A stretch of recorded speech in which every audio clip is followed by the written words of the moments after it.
வணக்கம். கிம்ப் டியூட்டோரியலுக்கு நல்வரவு. முன் டியூட்டோரியலில் இந்த படத்துடன் விட்டுச் சென்றேன். இந்த படத்தில் கப்பலை சற்று கருப்பாக்க விரும்புகிறேன். லேயர்ஸ் உடன் வேலை செய்வதே இதை செய்ய சிறந்த வழி. எனவே முதலில் கப்பல் இருக்கும் இடத்தை பெரிதாக்குகிறேன்.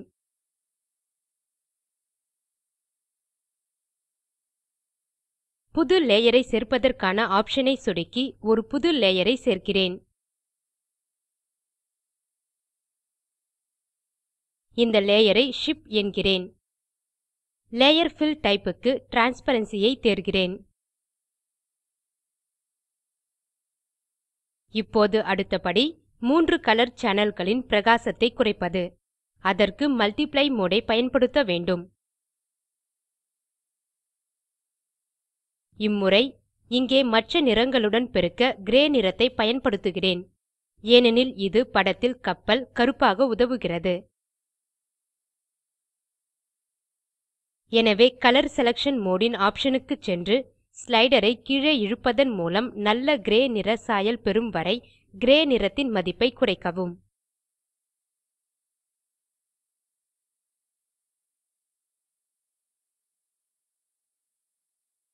இப்போது கிரே நிறத்தை படத்தினுள் இழுத்து கருப்பான படத்தை கருப்பான கப்பலுடன் பெறலாம். லேயர் டயலாக் க்கு திரும்ப வந்து ஒபாசிட்டி ஸ்லைடர் உதவியுடன் கிரே நிறத்தின் அடர்த்தியை கட்டுப்படுத்த முடியும். கிரே லேயரை ஆன் மற்றும் ஆஃப் செய்யலாம். ஆனால் லேயரின் எஃபெக்ட் முழு படத்திற்கும் பொருத்தப்படுகிறது. அந்த எஃபெக்ட் ஐ கப்பல் பகுதிக்கு மட்டும் வரையறுக்கப்பட நான் விரும்புகிறேன். அதை செய்ய லேயர் மாஸ்க் ஐ பயன்படுத்துகிறேன். எங்கு லேயர் காணப்பட வேண்டும் என்றும் எங்கு மறைக்கப்பட வேண்டும் என்றும் லேயர் மாஸ்க் வரையறுக்கிறது. ஷிப் என்ற லேயர் க்கு சென்று அந்த லேயரில் வலது சொடுக்குகிறேன். ஆட் லேயர் மாஸ்க் ஆப்ஷன் ஐ தேர்ந்து இனிஷியலைஸ் லேயர் மாஸ்க் ல் கருப்பை தேர்கிறேன். ஏனெனில் பிளாக் எல்லா லேயர்களை மறைக்கவும் வைட் எல்லா லேயர்களை காட்டவும் பயன்படுகிறது. இந்த மற்ற ஆப்ஷன்களை வரும் டியூட்டோரியல்களில் விளக்குகிறேன். ஆட் ல் சொடுக்குக.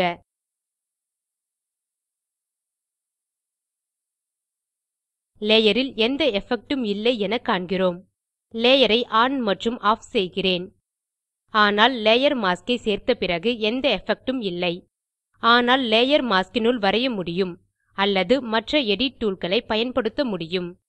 வரையும் போது அல்லது டூல்களை பயன்படுத்தும் போது படத்தினுள் எஃபெக்ட் வெளிக்காட்டப்படும். லேயரினுள் வரைய வெள்ளை போர்க்ரவுண்ட் நிறம் மற்றும் கருப்பு பேக்கிரவுண்ட் நிறத்தை பயன்படுத்துகிறேன்.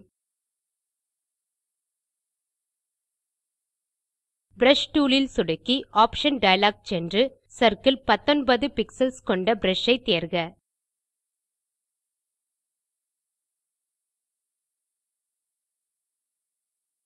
லேயர் மாஸ்க் தேர்ந்துள்ளதா என சோதிக்க லேயர்ஸ் டயலாக் ஐ மீண்டும் அணுகுகிறேன்.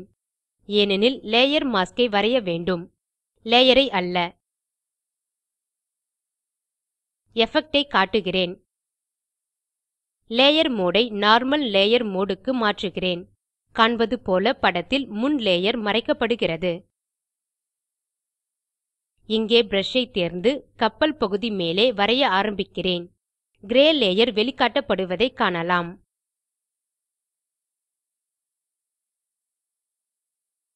இப்போது லேயர் ஐயே தேர்ந்து வரையும் போது லேயர் வெள்ளை நிறத்தில் வரையப்படுகிறது.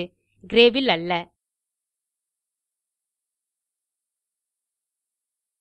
மீண்டும் லேயர் மாஸ்க் ஐ தேர்கிறேன். போர்க்ரவுண்ட் நிறத்தை கருப்புக்கும் பேக்கிரவுண்ட் நிறத்தை வெள்ளைக்கும் மாற்ற எக்ஸ் கே ஐ அழுத்துக. லேயர் மாஸ்க் னுள் வரைய ஆரம்பிக்கவும். கருப்பு நிறத்தால் படம் மறைக்கப்படுகிறது.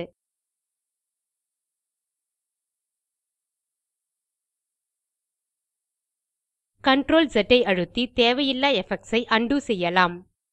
இங்கே கப்பலின் லேயர் மாஸ்க் ஐ வரைய திரும்ப வருகிறோம்.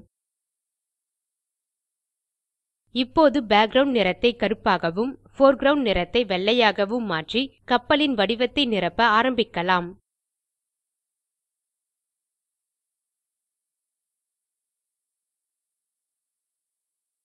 நார்மல் மோடு ல் வரைவதை விட சுலபம் என நினைக்கிறேன்.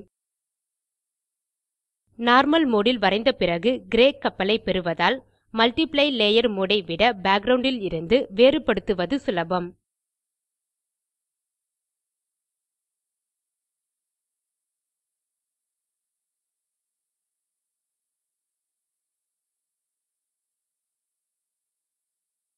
கப்பலின் நுணுக்கமான ஓரங்களை வரைய பிரஷ் அளவை குறைக்கிறேன்.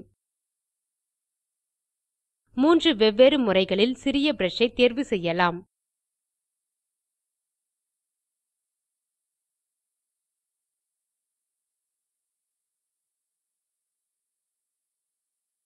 பிரஷ் ன் அளவை குறைக்க ஸ்கேல் ஐ பயன்படுத்துவது முதலாவது. இரண்டாம் வழி இங்கே சிறிய ப்ளூ முக்கோணத்தை சொடுக்கி எந்த அளவிலாவது பிரஷ் ஐ தேர்வது. அல்லது ஸ்க்வேர் பிராக்கெட் களை டைப் செய்தும் செய்யலாம். ஓப்பன் ஸ்க்வேர் பிராக்கெட் பிரஷ் அளவை குறைக்கிறது. குளோஸ் ஸ்க்வேர் பிராக்கெட் பிரஷ் அளவை அதிகரிக்கிறது.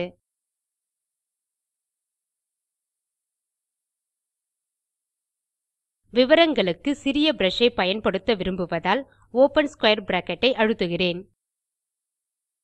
ஆனால் இங்கே நான் என்ன செய்ய வேண்டும் என்பதை நீங்கள் கற்பனை செய்யலாம். நான் முழு கப்பலையும் வரைவதை பார்க்க வேண்டியது இல்லை.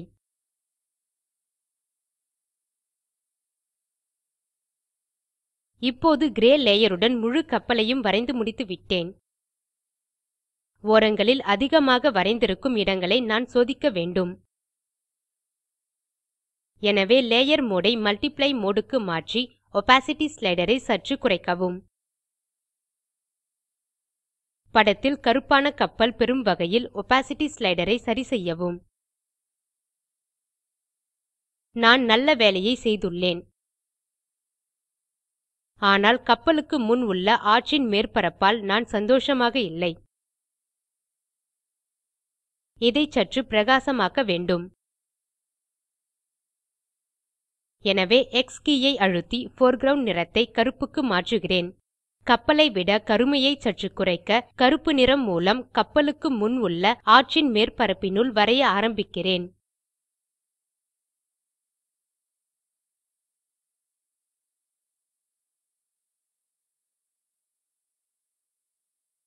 இந்த எஃபெக்ட் ஐ சோதிக்க வேண்டும்.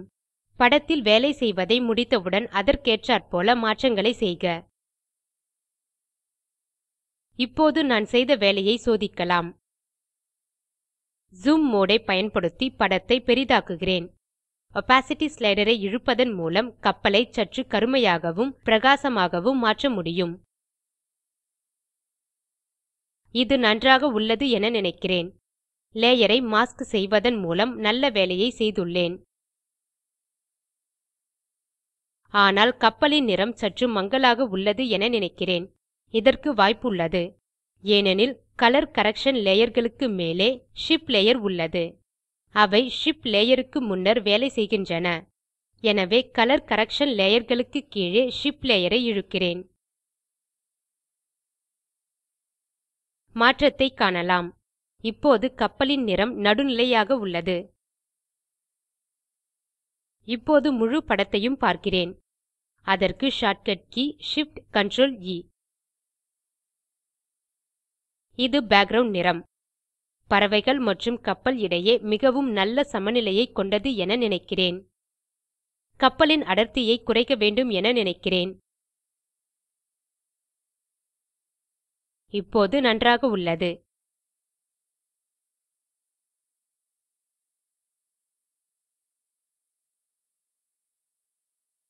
இது சிறந்தது என நினைக்கிறேன்.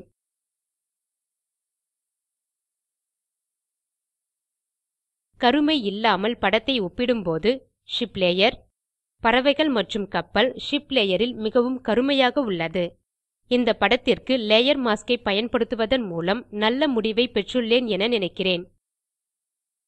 எந்நேரத்திலும் அனைத்து லேயர் டூல் களையும் பயன்படுத்தி எஃபெக்ட்ஸ் ஐ மாற்றலாம். மிக கூர்மையான விளிம்புகளுடன் வரைந்தேன் என்பதை மறந்துவிட்டேன். படத்தை பெரிதாக்கும் போது இங்கே ஓரங்கள் கடினமாக இருப்பதை காணலாம். இதை சற்று சீராக்க விரும்புகிறேன்.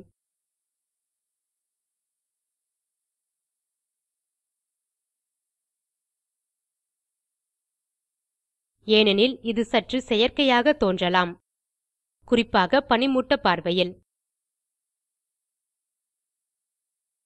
அதற்கு அதை சற்று எடிட் செய்ய லேயர் மாஸ்க் ஐ தேர்கிறேன். டூல்பார் ல் இருந்து பில்ட்டர் ஐ தேர்ந்து பிளர் ஐ தேர்க.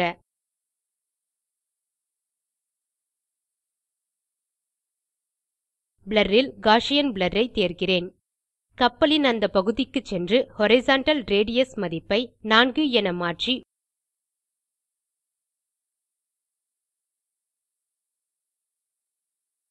ஒக் ல் சொடுக்கி லேயர் மாஸ்க் ஐ பிளர் ஆக்குகிறேன். கப்பலின் கடின ஓரங்கள் மறைந்து அந்த எஃபெக்ட் ஐ காணலாம். இப்போது நன்றாக உள்ளது. இப்போது அந்த படத்துடன் சில சரிசெய்யும் வேலையை செய்ய நான் தயார். படத்தை பார்க்கும்போது இங்கே நீரில் மரத்துண்டை காணலாம். இடப்பக்கத்தில் முனை ஓரத்தில் வெட்டப்பட்ட பாதி பறவை உள்ளது. அவற்றை நான் குளோன் செய்து நீக்க விரும்புகிறேன்.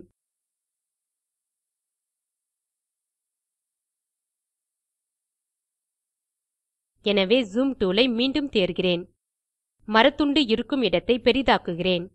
இப்போது ஹீலிங் டூல் ஐ தேர்கிறேன். ஹீலிங் டூல் சற்று குளோன் டூல் போன்றதே. ஆனால் இங்கே இந்நிலையில் இது நல்ல வேலை செய்கிறது. ஹீலிங் டூல் ஐ தேர்ந்தெடுக்கும் போது மாஸ் பாயிண்டருடன் ஒரு வட்டத்தை பெறுகிறேன். ஆனால் படத்தினுள் என்னால் சொடுக்க முடியாது. மாஸ் பாயிண்ட் ல் ஒரு தடுக்கப்பட்ட குறி உள்ளது. ஹீல் சோர்ஸ் ஐ நான் தேர்ந்தெடுக்காததால் அந்த தடுக்கப்பட்ட குறி உள்ளது. அதை கன்ட்ரோல் மற்றும் கிளிக் மூலம் செய்யலாம். நல்ல ஹீல் சோர்ஸ் ஐ தேர்ந்தெடுக்க வேண்டும். பின் கன்ட்ரோல் மற்றும் கிளிக் ஐ அழுத்த வேண்டும். இது ஹீல் சோர்ஸ் க்கு நல்ல இடம் என நினைக்கிறேன். இப்போது மரப்பகுதியில் சொடுக்குக. இங்கே ஒரு பிரச்சனை உள்ளது. இங்கே பிரச்சனை நான் தவறான லேயர் ல் வேலை செய்து கொண்டிருக்கிறேன். பேக்கிரவுண்ட் லேயர் ல் நான் வேலை செய்ய வேண்டும். மேலும் லேயர் மாஸ்க் ல் நான் எடிட் செய்ய முயற்சி செய்து கொண்டிருந்தேன். ஆம், பேக்கிரவுண்ட் லேயர் ஐ தேர்ந்தெடுத்து அந்த லேயர் ஐ ஒரு பிரதி எடுக்க வேண்டும். ஏனெனில் உண்மை பேக்கிரவுண்ட் லேயர் ஐ நான் மாற்ற விரும்பவில்லை. இப்போது மீண்டும் ஹீலிங் டூல் ஐ முயற்சிக்கலாம். இப்போது மற்றொரு தவறை செய்துவிட்டேன். என் சோர்ஸ் இந்த கிரே லேயர் க்கு மேலே இருந்தது. ஆம், இதை உண்டோ செய்து இங்கே சோர்ஸ் ஐ தேர்கிறேன். சரி, இங்கே அதை எடுக்கிறேன். இங்கே சொடுக்குகிறேன். அது போகிறது. இந்த பகுதிக்கு இந்த பகுதியை சோர்ஸ் ஆக தேர்கிறேன். சொடுக்குக. அது போவதை காணலாம். படத்தை 100% மோடு ல் காணலாம். இது மிகவும் நன்றாக உள்ளது. இதை சற்று பெரிய பிரஷ் உடன் செய்திருக்கலாம். ஏனெனில் இந்த புள்ளிகள் இன்னும் ஒன்றாகவே உள்ளன. எனவே மீண்டும் ஹீலிங் டூல் ஐ தேர்கிறேன். சோர்ஸ் ஐ தேர்ந்து அந்த புள்ளிகளில் சொடுக்கினேன்.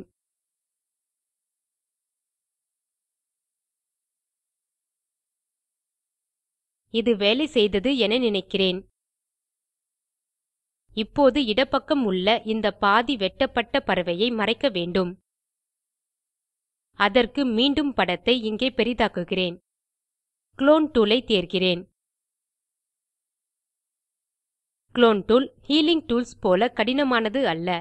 கிம்ப் க்கு இது புதியது என்பதால் இந்த டூல் உபயோகத்தில் பெரிதாக அனுபவமும் எனக்கு இல்லை.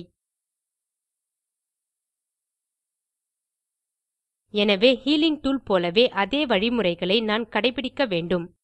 சோர்ஸ் ஆக இங்கே சொடுக்குகிறேன். இங்கே பறவையை சொடுக்குகிறேன். இது வேலை செய்கிறது என நினைக்கிறேன். மீண்டும் 100%. நன்று.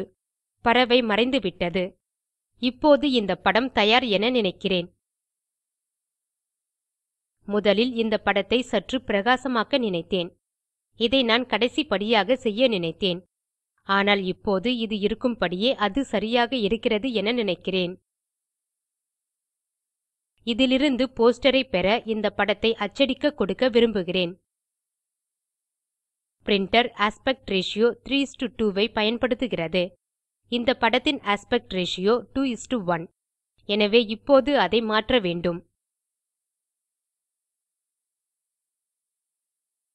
டூல்பார் ல் இமேஜ் ல் உள்ள கேன்வாஸ் சைஸ் உதவியுடன் இதை செய்யலாம். கேன்வாஸ் சைஸ் ஐ தேர்கிறேன். படம் 1868 பிக்ஸல்ஸ் வைட் மற்றும் ஹெய்ட் 945 கொண்டது என காண்கிறோம். ரேஷியோ ஐ கணக்கிட கால்குலேட்டர் ஐ பயன்படுத்துகிறேன். எனவே 1868 ஐ 3 ஆல் வகுத்து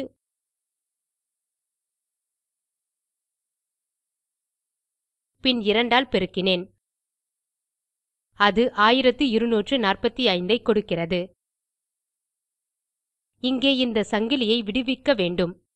இல்லையெனில் விட்த் உம் மாறிவிடும். ஹெய்ட் ல் 1245 என கொடுக்கவும்.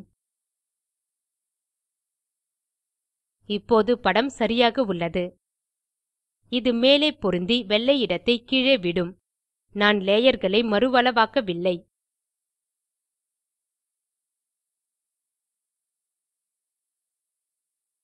ஒக் ல் சொடுக்குக. இப்போது கீழே சிறிது ஏதும் இல்லாமல் ஒரு படத்தை கொண்டுள்ளேன். கீழ்ப்பகுதியை நிரப்ப வேண்டும். அதற்கு லேயர் பில் டைப் வைட் உடன் ஒரு புது லேயர் ஐ தேர்ந்தெடுக்க வேண்டும். இந்த லேயர் ஐ கடைசி லேயர் ஆக பயன்படுத்துகிறேன்.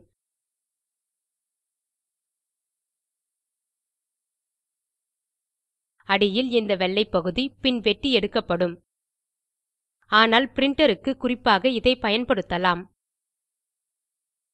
பிரின்டர் என்பது ஒரு கம்ப்யூட்டர். அதன் பின்னால் ஒரு பிரின்ட் என்ஜின் இருக்கும். அதை எவ்வாறு கையாளுவது என சில குறிப்புகளை பெற சோதிப்போம்.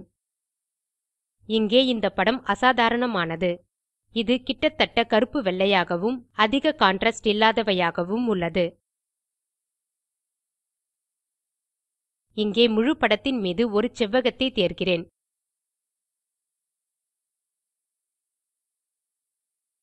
பிளெண்ட் டூல் ஐ தேர்ந்து தே கிரேடியன்ட் ஃபில்ட் வித் கிரேடியன்ட் ஐ கருப்பில் இருந்து வெள்ளைக்கு அமைக்கவும். இப்போது இதை கிரேடியன்ட் உடன் நிரப்புகிறேன். வெறுமனே சொடுக்கி ஒரு கோட்டை வரையவும். இப்போது செவ்வகத்தில் கருப்பில் இருந்து வெள்ளையில் முழு நிற வீச்சு உள்ளது. இங்கே கருப்பில் இருந்து முழு வெள்ளையில் ஒரு பகுதி உள்ளது. இதை மீண்டும் ஒருமுறை செய்யலாம்.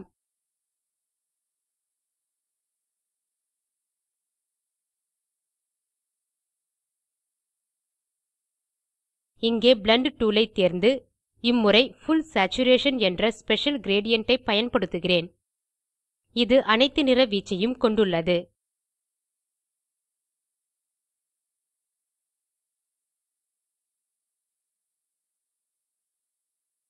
மீண்டும் கிரேடியன்ட் ஐ நிரப்பவும். படத்தை எவ்வாறு பாதுகாக்க வேண்டும் என இப்போது பிரின்டர் க்கு குறிப்புகள் உள்ளன. நிறங்கள் எல்லாம் ஆஃப் எனில் இங்கே என்னால் எப்போதும் சொல்ல முடியும். இது சிவப்பாக இருந்திருக்கும். இது பச்சையாக இருந்திருக்கும். இது இன்றைக்கானது என நினைக்கிறேன்.